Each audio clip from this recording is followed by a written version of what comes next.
বিশ্বনবীর স্ত্রী সাউদা এসে বলে, নবী, আমি আপনার কুমারী বউ আয়েশার ঘরে তরকারি নিয়ে গিয়েছিলাম। তরকারি দেওয়ার পরে আপনার স্ত্রী রেগে বলে, তরকারি দিলা কেন? আমি কি তরকারি রাঁধতে পারি না? রাগের চোটে তরকারির ঝোল নিয়ে পায়েস নিয়ে আমার গালের মধ্যে মাখিয়ে দিয়েছে আপনার বউ। আপনি তো শ্রেষ্ঠ বিচারক, ও নবী বিচার করে দেন। বিশ্বনবী সাউদার কথা শুনলেন, মা আয়েশাকে ডেকে পাঠালেন। মা আয়েশারে বললেন, ও আয়েশা, আসলে এমনটা করেছো নাকি? মা আয়েশা বলে, নবী, তখন আমার মেজাজটা বড্ড গরম ছিল, রাগের মাথায় ঝোল নিয়ে আমি সাউদার মুখে লাগিয়ে দিয়েছি। আসলে কাজটা ঠিক হয় নাই, আমারে ক্ষমা করেন। বিশ্বনবী দুইজনের কথা শুনে ঠান্ডা হয়ে বসলেন। সুবহানাল্লাহ।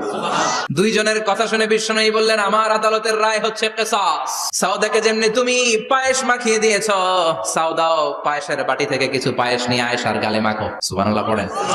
সাউদাও বিশ্বনবীর রায় অনুযায়ী বাটি থেকে পায়েসের ঝোল নিয়ে মা আয়েশার গালের মধ্যে মেখে দিলেন। মা আয়েশা কি আর করবেন, হেসে দিলেন। সাইয়েদাতুনা সাউদাও হাসলেন, বিশ্বনবীও হাসলেন। আরশের উপর থেকে খুশি হয়ে গেল কে?